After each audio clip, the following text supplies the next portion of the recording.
whispered reading of a short story, a short spooky story, because it's October.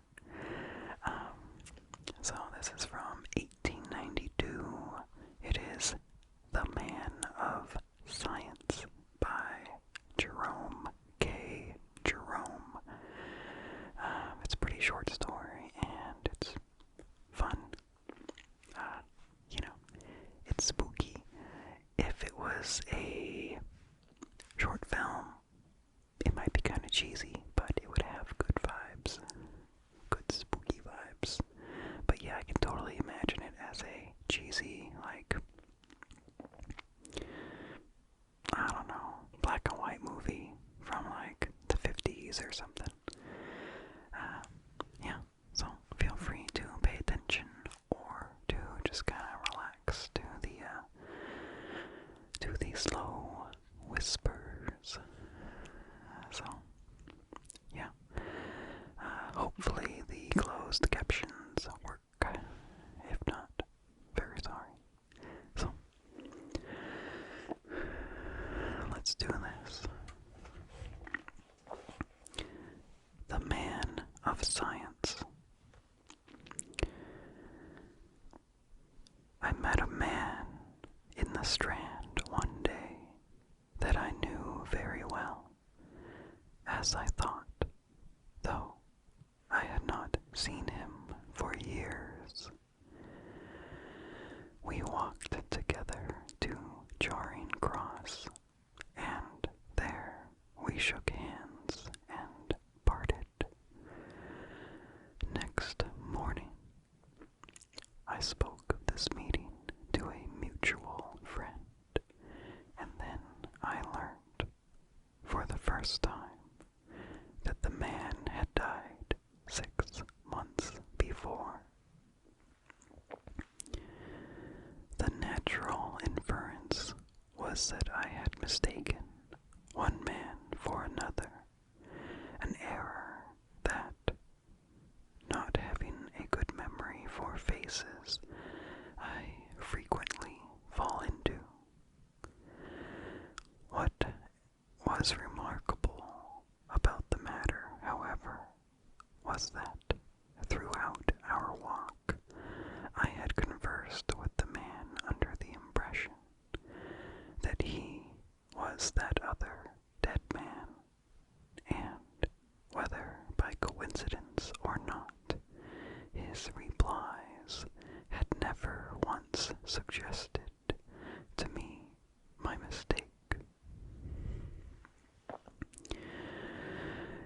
As soon as I finished speaking, Jepson, who had been listening very thoughtfully, asked me if I believed in spiritualism to its fullest extent. That is a rather large question, I answered. What do you mean by spiritualism to its fullest extent? Well, do you believe that the spirits of the dead have not only the power of revisiting this earth at their will, but that, when here, they have the power of action, or rather, of exciting to action? Let me put a definite case.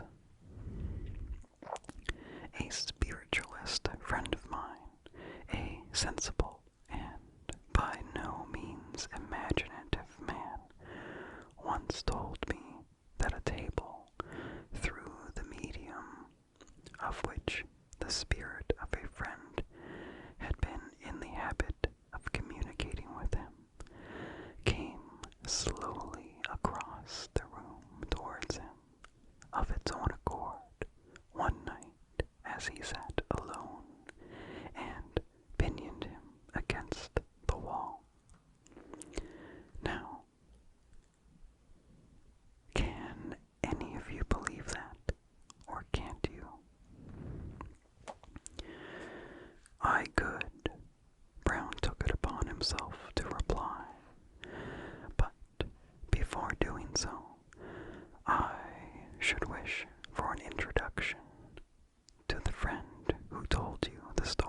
desire to do so.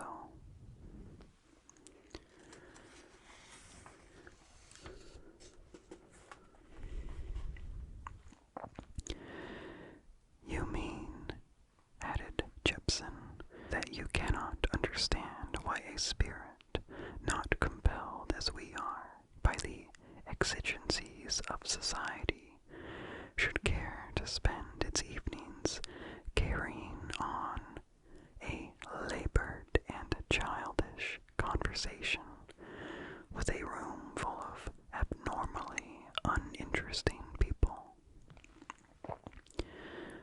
That is precisely what I cannot understand, McShaughnessy agreed.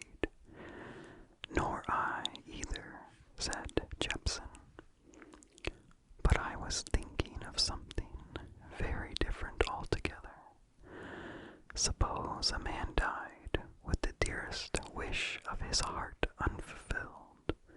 Do you believe that his spirit might have power to return to earth and complete the interrupted work?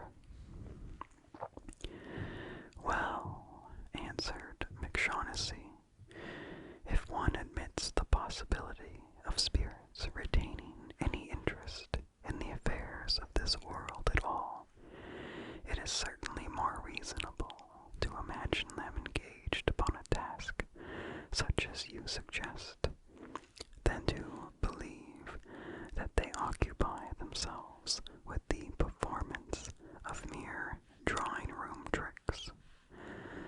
But what are you leading up to? Why, to this, replied Jepson, seating himself straddle-legged across his chair and leaning his arms upon the back. I was told a story this morning at the hospital by an old French doctor. The actual facts are few and simple. All that is known can be read in the Paris police records of 42 years ago.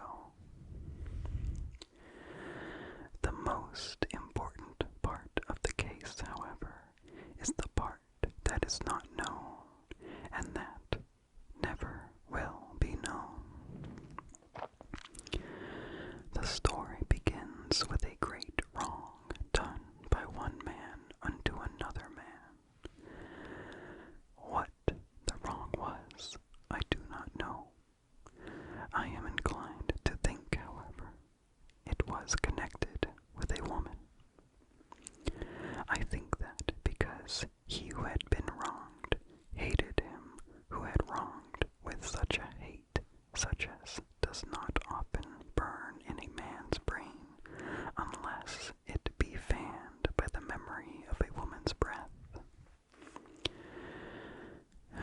Still, that is only conjecture, and the point is immaterial. The man who had done the wrong fled, and the other man followed him. It became a point-to-point race. The first man, having the advantage of a day's start. The course was the whole world, and the stakes were the first man's life. Travelers were few and far between in those days, and this made the trail easy to follow. The first man, never knowing how far or how near the other was behind him, and hoping now and again that he might have baffled him, would rest for a while. The second man, knowing always just how far the first one was before him, never paused, and thus each day the man who was spurred by hate drew nearer to the man who was spurred by fear. At this town the answer to the never varied question would be, at 7 o'clock last evening, monsieur. 7. Ah, he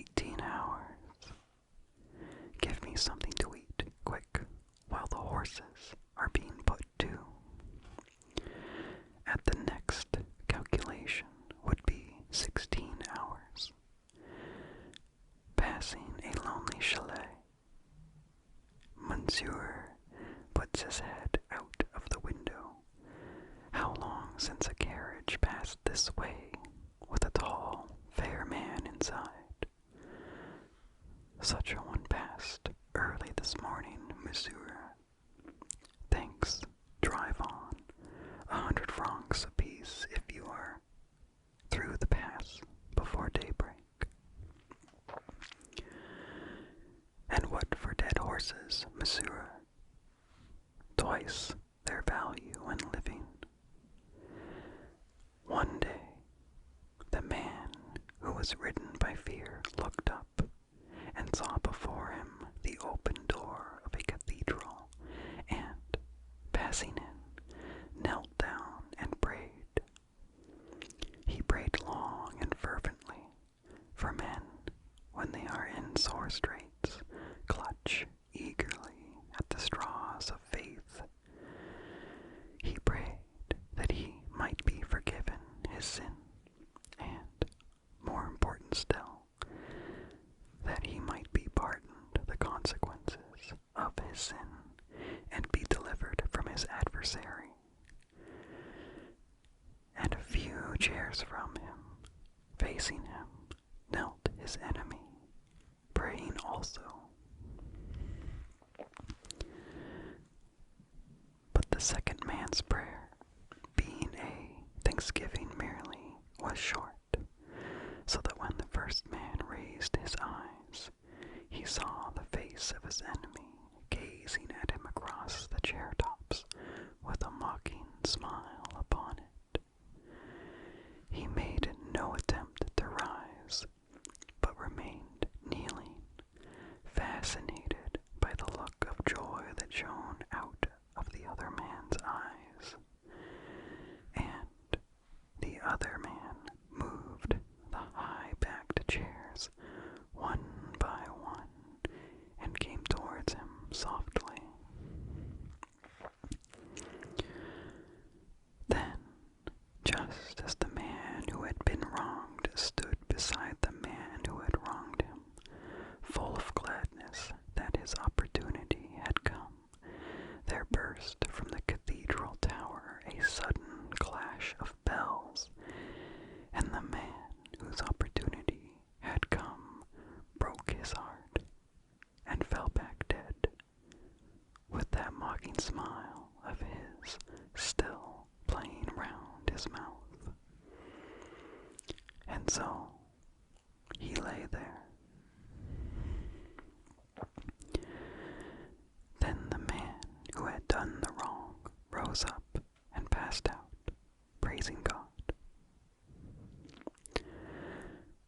What became of the body of the other man is not known. It was the body of a stranger who had died suddenly in a cathedral. There was none to identify it, none to claim it. Years passed, and the survivor in the tragedy became a worthy and useful citizen, and a noted man of science.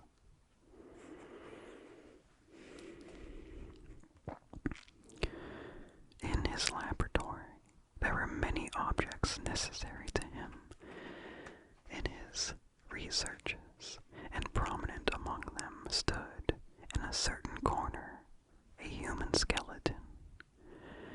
It was a very old and much mended skeleton, and one day the long-expected end arrived, and it tumbled to pieces. Thus, it became necessary to purchase another. The man of science visited a dealer he well knew, a little parchment-faced old man who kept a dingy shop where nothing was ever sold, within the shadow of the towers of Notre Dame. The little parchment-faced old man had just the very thing that Monsieur wanted, a singularly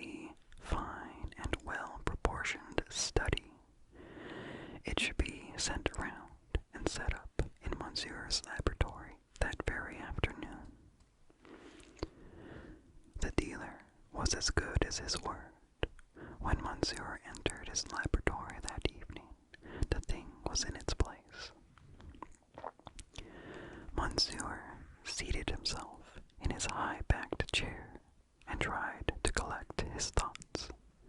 But Monsieur's thoughts were unruly and inclined to wander, and to wander always in one direction.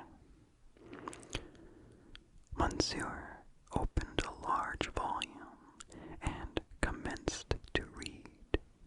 He read of a man who had wronged another and fled from him, the other man following. Finding himself reading this, he closed the book angrily and went and stood by the window and looked out. He saw before him the sun-pierced nave of a great cathedral, and on the stones lay a dead man with a mocking smile upon his face.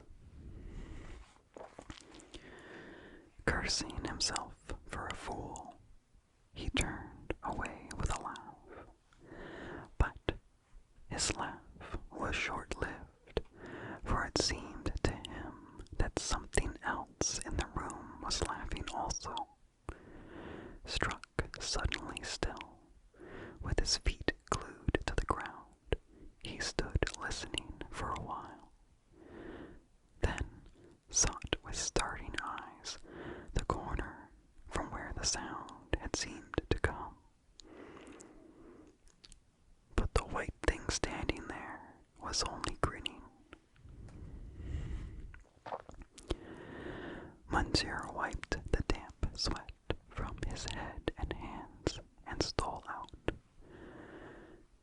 For a couple of days he did not enter the room again. On the third, telling himself that his fears were those of a hysterical girl, he opened the door and went in. To shame himself, he took his lamp in his hand and, crossing over to the far corner where the skeleton stood, examined it. A set of bones bought for 100 francs. Was he a child to be scared of such a bogey?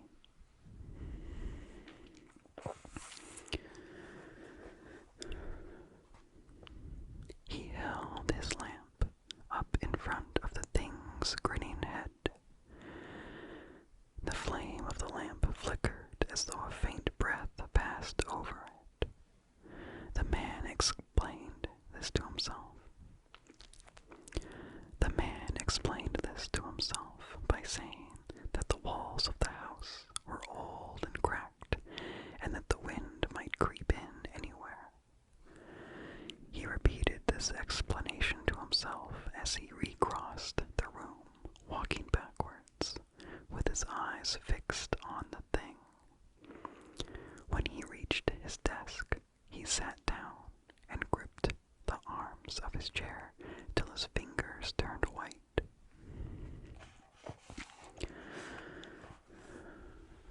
He tried to work, but the empty sockets in that grinning head seemed to be drawing him towards them. He rose and battled with his inclination to fly screaming from the room.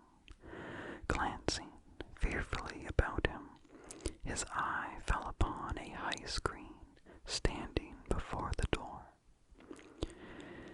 He dragged it forward and placed it between himself and the thing, so that he could not see it, nor it see him.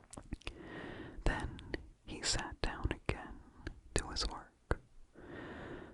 For a while, he forced himself to look at the book in front of him, but at last, unable to control himself any longer, he suffered his eyes to follow their own bent.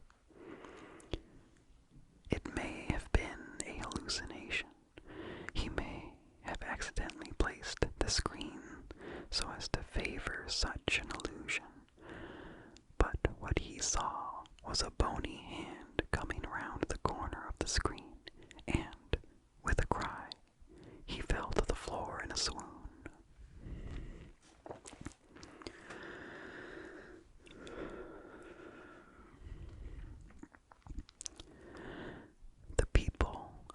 house came running in, and, lifting him up, carried him out, and laid him upon his bed. As soon as he recovered, his first question was, where had they found the thing? Where was it when they entered the room? And when they told him, they had seen it standing where it always stood, and had gone down into the room to look again, because of his frenzied entreaties, and returned trying to hide their smiles. He listened to their talk about overwork, and the necessity for change and rest, and said they might do with him as they would. So, for many months, the laboratory door remained locked. Then, there came a chill autumn evening when the man of science opened it and closed it behind him. He ignited his lamp and gathered his instruments and books around him and sat down before them in his high-backed chair, and the old terror returned to him. But this time, he meant to conquer himself. His nerves were stronger now, and his brain clearer. He would fight his unreasoning fear. He crossed to the door and locked himself in, and flung the key to the other end of the room, where it fell among jars and bottles with an echoing clatter. Later on, his housekeeper, going her final round, tapped at his door and wished him good night, as was her custom. She received no response at first, and, growing nervous, tapped louder and called again, and at length an answering good night came back to her. She thought little about it at the time, but afterwards she remembered that the voice that had replied to her had been strangely grating and mechanical. Trying to describe it, she likened it to such a voice as she would imagine coming from a statue. Next morning, his door remained locked. It was no unusual thing for him to work all night, and far into the next day, so no one thought to be surprised. When, however, evening came, and yet he did not appear, his servants gathered outside the room and whispered, remembering what had happened before. They listened, but could hear no sound. They shook the door and called to him, then beat with their fists upon the wooden panels, but still no sound came from the room. Becoming alarmed, they decided to burst open the door, and, after many blows, it gave way and flew back, and they crowded in. He sat bolt upright in his high-backed chair. They thought at first he had died in his sleep, but when they drew nearer and the light fell upon him, they saw the livid marks of bony fingers round his throat, and in his eyes there was a terror such as is not